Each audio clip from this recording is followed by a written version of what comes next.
In no meaningful way is using ATACMS going to cause the Russians to really up the ante, especially to go nuclear. They don't have to do that. They responded the first time with the Orezhnik missile. The second time they responded by a massive strike against the electricity grid in Ukraine. So the Russians will respond.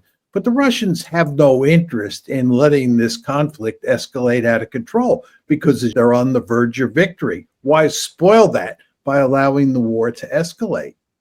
We actually have a clip from the speech that he made from which that headline was drawn, and he seems a bit bemused as to why we want to even keep going down the road. They try to keep their population in fear of a Russian attack. Their tactics are very simple. They push us to the red line. They push us to the boundary, forcing us to respond, and then they start presenting us as a threat, just as they did during the Soviet times. And now I've certainly seen that where it's happened, because every time Russia responds to these kinds of attacks, especially this one you mentioned a minute ago, which was, at least according to the reports, 93 missiles of various types and 200 long-range drones that were used, and it caused enormous damage again. But then that's always characterized as, see, Russia is terrorizing the civilian population as they respond to that. How do you see that dynamic playing out? Well, Danny, this line of argument has been present long before the ATACMS were an issue. We have been arguing, we meaning the West, that the Russians are bent on conquering Eastern Europe, if not all of Europe, that Putin is highly aggressive, and so forth and so on. So there's nothing new here, in my opinion. What's going on is it's quite clear that Ukraine is going to lose, as you said. And furthermore, President Trump has made it clear that once he re-enters the White House, he's in effect going to try to pull the plug on the Ukrainians. And what's going on is that the Biden administration and people in the West more generally are trying to do everything they can to portray Russia as the second coming of the Third Reich, so that we don't abandon Ukraine, so that this doesn't look like Munich II. So that's really what's going on. And I don't think it has that much to do with the whole ATACMS issue. Putin has never indicated that he had any interest in recreating the Russian Empire. And furthermore, he has made it manifestly clear with regard to both Georgia and Ukraine that this was all about NATO expansion. And with regard to Ukraine more generally, it was all about the West's effort to make Ukraine a Western bulwark on Russia's border. From his point of view, this was unacceptable. And with regard to Zakaria's point that Putin is bent on conquering all of Ukraine, there has never been any evidence that he was interested in doing that. And in fact, he does not have the military capability to do that. As I like to say, when the Germans conquered the western one half of Poland and incorporated it into the Third Reich, they were conquering a piece of territory that is much, and I underline the word much, smaller than Ukraine is. And the Wehrmacht went into Poland, into Western Poland, with 1.5 billion men. Putin went into Ukraine with, at the very most, 190,000 troops. He wasn't going to conquer all of Ukraine with an army that small. And furthermore, immediately after the Russian army entered Ukraine, Putin put out peace feelers to the Ukrainians, which is what led to the Istanbul negotiations. Nobody puts out peace feelers that lead to negotiations in Istanbul if he is interested in conquering all of Ukraine. This is a fairy tale that we hear over and over and over, and it's all designed to make it look like Putin is principally responsible for this disaster in Ukraine, and that if we abandon Ukraine or we lose to Ukraine at this point in time, it will be the end of the world. And therefore, we have to stay in the fight and double down. And certainly that's the result for the Ukrainian side. And Volodymyr Zelensky has never been anything but a full supporter of that idea. But, you have to get to the point, or you meaning the West, at some point, our leaders have to come to the point to where we say, yeah, it would be cool to do that, to have that outcome that we want, that Putin's not going to win, et cetera.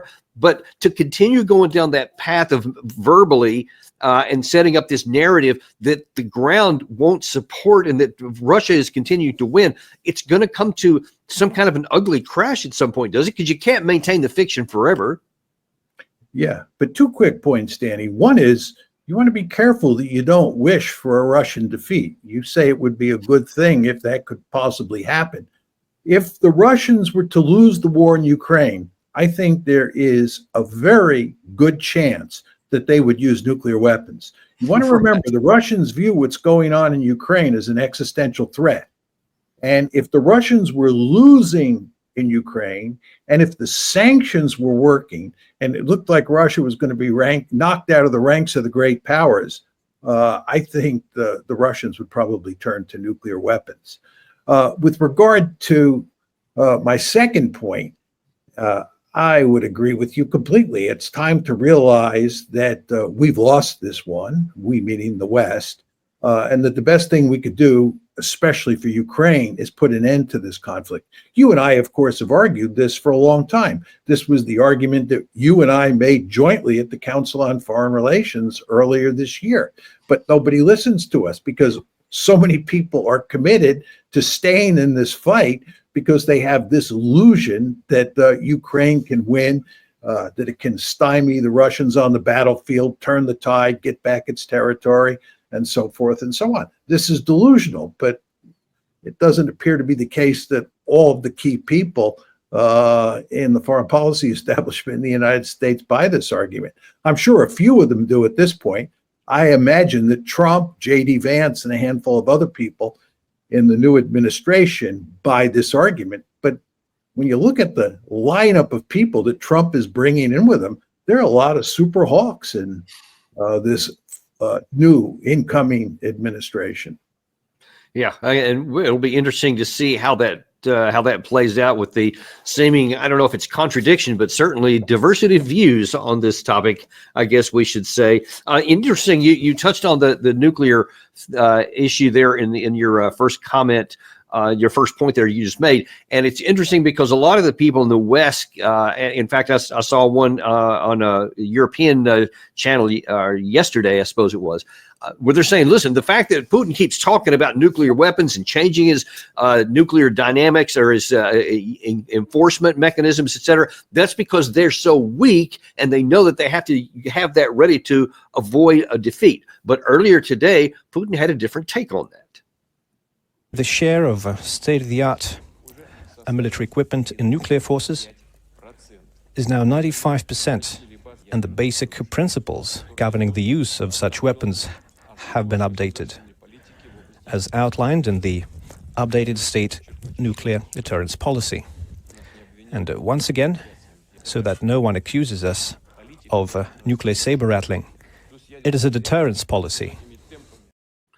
So who's just making things up here? Is Putin just saying this to cover over his weakness, or are the Europeans making this comment that they're saying just to cover over our weakness?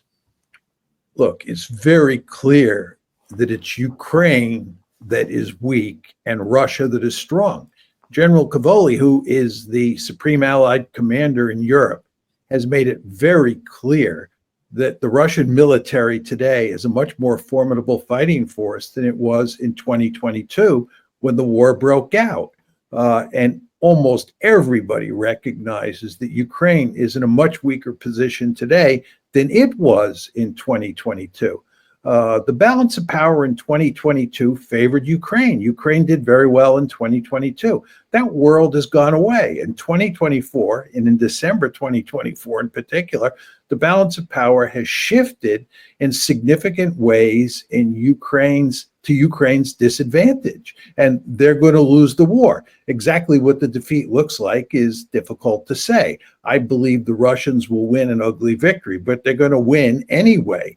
And the Russians are not weak. It's the Ukrainians who are weak. And all of this talk in the West about a weak Russia and the idea that we now have them on the ropes, and if Trump comes in and he plays tough with them, he's going to get them to negotiate a deal which is favorable to Ukraine and to the West, is delusional. It's just not going to happen.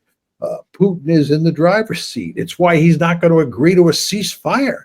Trump is going to come in and probably want to implement a ceasefire right away. Putin would be a fool to agree to implement a ceasefire. He's winning now. Why would he stop the fighting and give Ukraine and the West time to regroup so they can put up a more formidable fight down the road? That would not make good strategic sense, in my opinion.